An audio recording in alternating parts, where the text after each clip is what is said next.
Thanks for watching BVR TV news. Sir, Congress 2.5 సంవత్సరాల పాలనపై మీ అభిప్రాయం చెప్పండి సార్. 2.5 సంవత్సరాల పాలనలో కాంగ్రెస్ పార్టీ రైతులకు, మహిళలకు ఇచ్చిన హామీలు కూడా ఒక్కటి నెరవేర్చకుండా కాలయాపన చేస్తున్న తప్ప, కాలాన్ని గడుపుతున్నది తప్ప ఇంకోటి లేదు.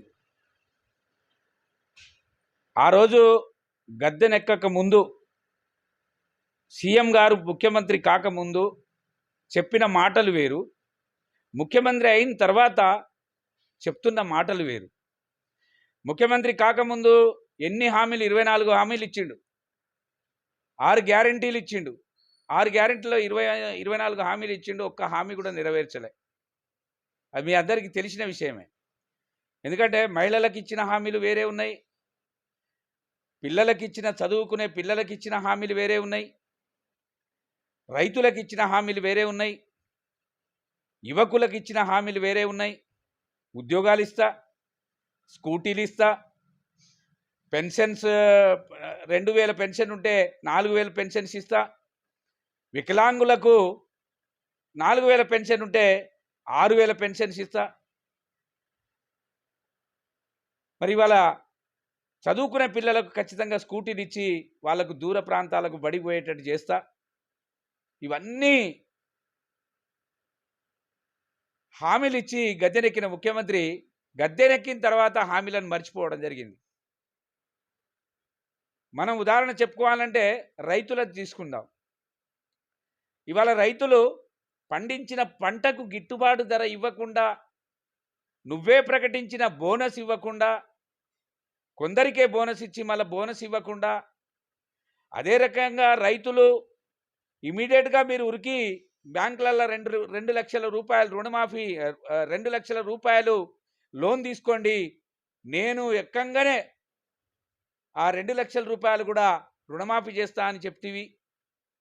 ఇవన్నీ కూడా అబద్ధాలతో ఎక్కిన ముఖ్యమంత్రి ఇవన్నీ నెరవేర్చలేదు.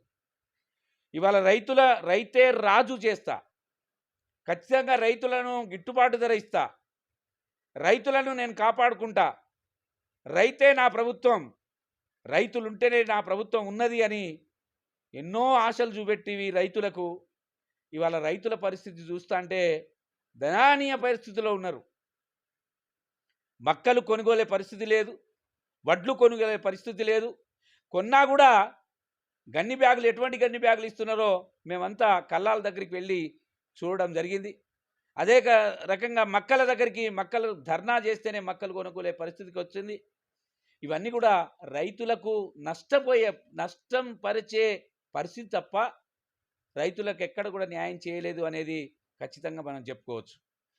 అదే రకంగా రైతులు ఎరువు బస్తాలు కొందామంటే, గత 10 సంవత్సరాల క్రితం ఎరువు బస్తా కొందామంటే లైన్ పెట్టేది, చెప్పులు పెట్టేది, కార్డ్స్ పెట్టేది, అన్నీ పెట్టేది.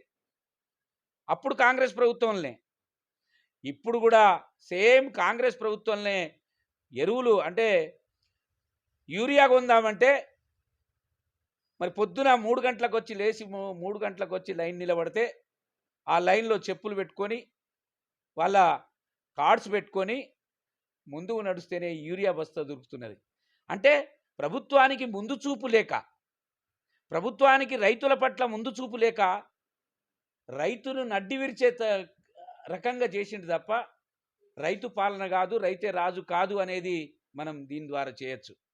ఇవాళ రేవంత్ రెడ్డి ప్రభుత్వాన్ని ఒక్కసారి గ్రామీణ ప్రాంతాలకు వెళ్ళి గ్రామ స్థాయిలో రైతులను అడిగితే వాళ్ళే చెప్తారు, నీ పాలన ఎటువంటి పాలన, నీ పాలన ఎట్లా చేస్తున్నావు, చెప్పింది ఏంది, ఇప్పుడు చేస్తున్నది ఏంది, ఇప్పుడు మాకు ఇచ్చేది ఏంటిది అనేది ఇవాళ రైతులు ఖచ్చితంగా అడిగే పరిస్థితులు ఉన్నారు.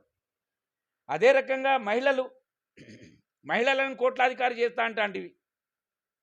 మహిళలకు ఇచ్చిన హామీ ఒకటి ఉంది, 2500 అందరికీ మహిళలకు 2500 ఇస్తా అన్నావు. 2500 ఇవ్వనోనివి ఇవాళ కోట్లాధికారి ఎట్లా చేస్తావు? ఇంట్లో ఆడపిల్లలు, చదువుకునే ఆడపిల్లలు ఉంటే ఖచ్చితంగా స్కూటీలు ఇస్తా అంటివి, ఒక్క స్కూటీ అయినా ఇచ్చినావా? ఏ రకంగా కోట్లాధికారి అవుతారు అనుకుంటున్నావు మహిళలు? ఇవన్నీ అబద్ధాలు. అబద్ధాలతోటే అబద్ధాల పునాది మీద నడుస్తున్న ఈ ప్రభుత్వం కూలక తప్పదు, కూలే రోజులు దగ్గరలో ఉన్నాయి. అదే రకంగా ఇవాళ పాలన మాది బ్రహ్మాండ పాలన, మా పాలన జనపాలన, జనంలో ఉండి పాలన నడుపుతున్నామని ప్రజాపాలన అంటున్నారు. ప్రజల మధ్యలో ఉండి మేమే పాలిస్తున్నాం అంటున్నారు. ప్రజలు ఏం చెప్తున్నారో అది కూడా వినండి. ప్రజలు ఏ రకంగా మీ ప్రభుత్వం పైన దుమ్మెత్తు పోస్తున్నారో ఒక్కసారి ప్రజలను అడిగి తెలుసుకోండి. గ్రామస్థాయిలకు వెళ్ళండి. గ్రామస్థాయిలో ప్రజల యొక్క మాట మీ మీద ఎటువంటి మాట ఉన్నదో ఒక్కసారి ప్రజలను అడిగి తెలుసుకోండి. అప్పుడు ప్రజల పాలన అని చెప్పి మీరు ప్రజల్లో తిరగడం మంచిది అని నేను విన్నవించుకుంటున్నా. అదే రకంగా ఇవాళ రాబోయే కాలం మళ్ళీ వర్షాకాలం కాబట్టి మళ్ళీ రైతులకు ఎరువులు కావాల్సి ఉంటాయి. మీరు ఖచ్చితంగా ముందు చూపుగా ఎరువులను ఎక్కడికక్కడ రైతులకు అందుబాటులో ఉండేటట్టుగా చూడవలసిన బాధ్యత మీది ఉన్నది. మీరు ఒకటి అంటున్నారు, రైతులకు యాప్ ఇచ్చినాం. ఆ యాప్ ద్వారా రైతులే ఎరువులు కొనవలసిన పరిస్థితి. కొందరు రైతులకు యాప్ మరి సెల్లో యాప్ లేదు, వాళ్ళకు సెల్లులు కూడా లేవు. అటువంటి రైతు ఏం చేయవలసిన పరిస్థితి? మరి ఈ యాప్ కాదు, ఇంకోటి కాదు, మీరు ఖచ్చితంగా ఎరువులు అందుబాటులో ఉండేటట్టుగా గ్రామ స్థాయిలో, మండల స్థాయిలో, గ్రామ పంచాయతీ స్థాయిలో ఎరువులు అందుబాటులో ఉండేటట్టుగా ముందు చూపుగా మీరు చేయవలసిన బాధ్యత మీపైన ఉన్నది.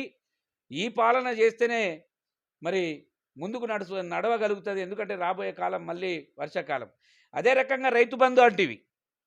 రైతు బంధు ఎన్ని ఎగ్గొట్టాం? ఇప్పటికే 3 రైతు బంధులు ఎగ్గొట్టాం.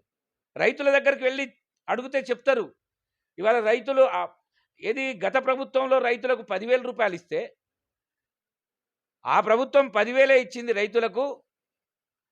రైతులకు నేను ఆదుకునే వ్యక్తిని, నేను 15,000 ఇస్తా అని చెప్తివి. 15,000 కాదు, 3 రైతు బంధులను ఎగ్గొడుతీవి రైతులకు. ఈ రకంగా పాలన చేస్తే నీ పాలన 2.5 సంవత్సరాలనే ఈ రకంగా ఇవాళ ప్రజలు మాట్లాడుకుంటున్నారు. ఇంకా 2.5 సంవత్సరాలు ఎలానంటే చాలా కష్టంగా ఉన్నది. కాంగ్రెస్ ప్రభుత్వం ఇంకా ముందు మరి ప్రజలతోటి అవమానపడక తప్పదు అని నేను విన్నవించుకుంటున్నా. నా పేరు గోవింద్ నాయక్, ములుగు జిల్లా మాజీ గ్రంథాలయ చైర్మన్, ములుగు.